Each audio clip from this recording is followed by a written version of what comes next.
Habang mahigpit na hawak ni Jiang Cheng ang kamay ng lalaki, seryoso niyang ipinaabot kay Zhang Yu na sapat na ang mga kalokohan nito at tutulungan na lang niya ito sa paraang gusto nito. Sa sinabi niyang iyon, napatigil si Zhang Yu at hindi na nakapagsalita pa. Kasunod noon, agad niyang tinawag ang mga security guard at ipinaalam sa kanila na nagbabanta si Zhang Yu na tatalon sa Huangpu River. Ipinangako niyang bibigyan niya ang bawat isa sa kanila ng 5 milyong yuan, at kapag tumalon ang lalaki, kailangan nilang 4 na magmadaling tumakbo kunwari para pigilan siya. Nagulat ang isang security guard at nagtanong kung bakit daw kailangang magpanggap. Ipinaliwanag ni Jiang Cheng na sa gitna ng sagupaan, kailangan lang nilang humanap ng tiyempo para pakawalan ang lalaki. Paaalisin daw nila ito na parabang dahil sa sobrang pagkabalisa, nahulog ito ng hindi sinasadya. Pagkatapos ay magpapakita silang susugod at tatalon sa ilog para iligtas ito, ngunit dapat dahan-dahan lang para malunod ito ng kusa. Sa paliwanag na iyon, napatigil ang security guard, hindi makapaniwala sa narinig. Mabilis namang nag-react si Zhang Yu at sinabing sa isang lipunang may batas, imposibleng magpaupa ang isang tao para sa lantaran at pampublikong pagpatay. Sa likuran ni Jiang Cheng, nag-aalangan ang nagtanong ang mga security guard kung nagbibiro ba ito. Lumingon si Jiang Cheng, inilabas ang kanyang cellphone, at ipinaalam na kung hindi sila naniniwala, kaya niyang bayaran sila agad. Sinabi pa niyang kung magkaroon man ng problema, kukunin niya ang pinakamagagaling na abogado para iligtas sila.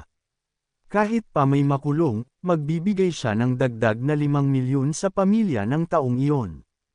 Sa narinig nilang iyon, napausap ang dalawang guard na magkaharap. Nagtanong ang isa kung dapat na ba silang mag-resign, dahil buwan-buwan ay 4,500 lang ang kanilang kita, at imposible nilang kitain ang 5 milyon sa buong buhay nila. Sagot naman ng isa na ang pagpasok at pagtanggap ng 10 milyon ay sulit kahit may kapalit pa. Sa narinig iyon, labis na natakot si Zhang Yu. Nanginginig ang kanyang buong katawan dahil sa takot sa posibleng mangyari. Habang pinagpapawisan sa sobrang kaba, tinanong ni Zhang Yu ang mga security guard kung ano ang balak nilang gawin, at kung sinusubukan ba nilang pumatay ng tao sa liwanag ng araw para lang sa pera. Ipinunto niya na ang pagpatay ay may kaparusahan na kamatayan, at dapat alam nila iyon. Ngunit malamig lang na sinabi ni Jiang Cheng kay Zhang Yu na mas mabuti pang magmadali na itong tumalon sa ilog. Sinabi niyang tumalon na ito sa lalong madaling panahon para matapos na ang lahat at makauwi na siya ng maaga. Sa narinig na iyon, nagalit si Zhang Yu at mariing sinabi kay Jiang Cheng na paano siya nagkaroon ng lakas ng loob magsalita ng ganoon. Ngunit ngumiti lang si Jiang Cheng at ipinaabot na ano ba ang dapat katakutan doon, lalo na't hindi naman siya ang unang tumira o nang laylay ng kamay. Sinabi pa niya na kung tutuusin, ilang sandali na lang ay hindi na makakapag-ingay si Zhang Yu dahil lulutang siya sa Huangpu River. Nabubulok at hindi na makapagsalita. Sa mga salitang iyon, mabilis na itinago ni Zhang Yu ang kaba sa kanyang mukha. Naiinis niyang sinabi kay Jiang Cheng na hindi siya matatakot sa ganyang pagbabanta. Idinagdag pa niyang siguradong hindi rin magtatangka si Jiang Cheng na saktan siya. Pagkarinig noon, humarap si Jiang Cheng sa isa sa mga security guard at inilabas ang kanyang cellphone. Ipinaalala niya sa lalaki na nag-atubili ito sa trabahong may bayad na 5 milyon, ngunit hindi na dapat pag-isipan ang trabahong may bayad na 100,000. Sinabi niyang may tig-100,000 para sa bawat isa sa kanila at ang kailangan lang nilang gawin ay bugbugin si Zhang Yu ng walang awa. Ipinakita niya ang cellphone, iniutos ang phone transfer code, at matapos ang ilang sandali, biglang nagulat ang security guard na nakatanggap ng bayad. Agad niyang tinawag ang mga kasama at sinabing totoo ang transaksyon dahil pumasok na agad sa account niya ang 100,000. Narinig iyon ng ibang security guard kaya mabilis silang lumapit upang tingnan kung totoo nga. Nang makita nila ang deposito, napamura na lang sila dahil sigurado nilang hindi ito biro. Hindi na sila nagdalawang isip pa. Mabilis na sumugod ang isang security guard kay Zhang Yu at malakas na sinipa ang kanyang mukha, dahilan upang mapatalsik siya.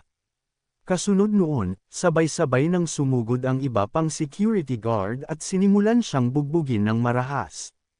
Sa sandaling iyon, lumapit si Yu Xiaoxiao kay Jiang Cheng at mahigpit na kumapit sa braso nito. Maingat niyang sinabi kay Jiang Cheng na pabayaan na lang si Zhang Yu at hindi na dapat patulan ang isang taong kagaya niya. Ngumiti lang si Jiang Cheng at siniguradong wala siyang dapat ipag-alala. Makalipas ang 5 minuto, natapos ding golpihin ng mga security guard si Zhang Yu. Habang mahigpit siyang hawak ng 2 bantay, lumapit naman ang 2 pang security guard kay Jiang Cheng at inilabas ang kanilang mga cellphone. Habang iniskan ni Jiang Cheng ang kanilang mga QR code, ipinaabot ng isa sa kanila na huwag itong mag-alala dahil sila na ang bahala sa lahat, maayos nilang aayusin ang mga kailangan pagkatapos at hindi sila magdudulot ng anumang abala. Sinabi pa nilang bukas silang kontakan kung may katulad na trabaho pang kailangan. Agad namang sumang-ayon si Jiang Cheng at pinuri ang ginawa nila. Matapos mabayaran ang mga security guard, bumalik siya kay Yu Xiaoxiao at nakangiting ipinaliwanag na mula ngayon, kailangan niyang sabihin ang lahat sa kanya at huwag magtatago ng kahit ano, para hindi na maulit ang gulo na nangyari ngayong araw. Siniguro rin niyang huwag na itong mag-alala sa kaso ni Zhang Yu dahil siya na ang baalang humawak noon. Sa narinig na iyon, tumango lang si Yu Xiaoxiao at sinabing naintindihan niya. Sa mismong sandaling iyon, nagparamdam ang sistema ni Jiang Cheng. Iniulat nitong nakadetect ito ng matinding pag-akyat ng emosyon niya. Upang matulungan siyang mawala ang stress, ibinibigay ng sistema sa kanya ang reward na Private Security Company. Ipinaliwanag ng sistema na ang kumpanyang ito ay kayang resolbahin ang iba't ibang pang-araw-araw na problema ng host, at lahat ng komunikasyon sa kanilang security personnel ay confidential at profesional. Nakastore na rin ang impormasyon sa interface, at automatikong nadagdag sa cellphone ni Jiang Cheng ang kanilang mga encrypted contact numbers. Pagkabasa nito, hindi mapigilan ni Jiang Cheng ang mapangiting may kasamang kasiyahan. Sa isip niya, pinasalamatan niya ang sistema at inamin na eksaktong-eksakto ang reward na ibinigay nito, at dahil dito, hindi na magiging kasing abala tulad ng ngayon ang pagharap kay Zhang Yu. Pagkatapos noon, humarap siya kay Yu Xiaoxiao at masiglang sinabi na pumunta na sila para tingnan ang mga lokasyon ng kumpanya. Sa narinig ni Yu Xiaoxiao, nagulat siya at tinanong si Jiang Cheng kung ngayong araw ba sila aalis dahil akala niya wala ito sa tamang mood matapos ang nangyari. Habang naglalakad sila papunta sa kotse, ipinaabot ni Yu Xiaoxiao na hindi nila dapat hayaan na isang basurang tao ang masira ang kanilang negosyo. Pagkasakay nila, buong determinasyon niyang sinabi na hindi sila patitinag, kaya tuloy na sila. Makalipas ang ilang sandali, nakarating sila sa Shanghai World Financial Center. Habang iniikot nila ang loob ng opisina, sinabi ni Jiang Cheng na maganda ang lugar, sapat na sapat para sa isang bagong tatatag na kumpanya. Pinuri niya ang disenyo dahil moderno at elegante, bagay na bagay sa isang entertainment company. Pagkatapos, diretso siyang umupo at ipinaliwanag kay Yu Xiaoxiao na kaunting ayos lang sa layout ay maaari na siyang magsimulang magtrabaho doon mismo. Kasabay noon, inimbitahan niya si Yu Xiaoxiao na maupo muna at magpahinga. Sa halip na lumapit, naglakad si Yu Xiaoxiao papunta sa pinto. Dahan-dahan niya itong isinara at nilak, dahilan upang magtaka si Jiang Cheng dahil hindi niya alam kung ano ang binabalak nito. Nagpatuloy si Yu Xiaoxiao, ibinaba niya ang mga kurtina upang hindi sila makita sa loob. Matapos niyang masiguradong sarado at pribado ang paligid, lumapit siya kay Jiang Cheng, mabagal at may bigat ang bawat hakbang. Huminto siya sa harapan nito at marahang lumuhad habang inilalabas pa ang kanyang dila. Sabay nun, hindi na siya nagsayang pa ng oras, agad na ibinaba ang zipper ni Jiang Cheng, inilabas ang alaga nito at agad na isinubo upang iparamdam dito ang sarap ng kanyang labi. Habang ipinagpapatuloy niya ang masarap na pagkain sa alaga ni Jiang Cheng. Tinanong siya ni Jiang Cheng kung ano ang ibig niyang sabihin at ang gusto lang naman niya sana ay umupo ito sa kanyang tabi. Tumigil si Yu Xiaoxiao sa pagsubo sa alaga ni Jiang Cheng at sinabi dito na kapag tinawanan siya nito, hindi na niya ito papansinin pa. Sabay noon, agad siyang umupo sa mga hita ni Jiang Cheng at tinanong niya si Jiang Cheng kung pwede ba siyang umupo sa mga hita nito. Ngumiti dito si Jiang Cheng at sinabihan si Yu Xiaoxiao na pwedeng-pwede siyang umupo sa kanyang mga hita hanggat masaya siya. Sabay noon, inayos na rin niya ang kanyang alaga at sinimulang iparamdam muli kay Yu Xiaoxiao ang langit na matagal na nitong hindi naramdaman sa kanya. Dahil sa ginagawa ni Jiang Cheng, hindi mapigilan ni Yu Xiaoxiao ang mapaungol sa sobrang sarap ng kanyang nararamdaman sa kanyang katawan. Makalipas ang ilang oras, nakabalik na si Jiang Cheng sa Amang Yangyen Hotel na pansamantala niyang tinutuluyan. Magalang siyang sinalubong ni Manager Wang at tinanong kung nais niya munang kumain o maligo bago magpahinga. Habang nakatingin kay Jiang Cheng, namula ang mukha ni Manager Wang at lihim na naisip na baka kailangan niya pang ibigay ang pinakamagandang serbisyo mamaya, tulad ng pag-aasikaso, pagmamasahe, at pag-aalaga na higit pa sa huling beses. Tumayo si Jiang Cheng at mahinahong sinabi na kumain muna sila bago maligo. Sa sagot na iyon, napatigil si Manager Wang. Nagulat siya dahil tila hindi kasama sa plano ang anumang special service na iniisip niya. Muli siyang namula at napapikit habang iniisip na baka nag-aaral pa ang iba ng mga bagong paraan para mas maging maayos at propesyonal ang paghahatid ng serbisyo kina Mr. Jiang. Sa kanyang imahinasyon, nakita niya ang sarili niyang seryosong nag-aasikaso kay Jiang Cheng, maaliwalas ang ngiti, mahinahon ang kilos, habang binibigyan ito ng napakagandang massage na akma para tuluyang mawala ang pagod ng lalaki. Makalipas ang ilang sandali, nakaupo na si Jiang Cheng sa hapagkainan at nagsimulang kumain. Habang kumakain siya, magalang na sinabi ni Manager Wang na mag-enjoy lang siya sa pagkain.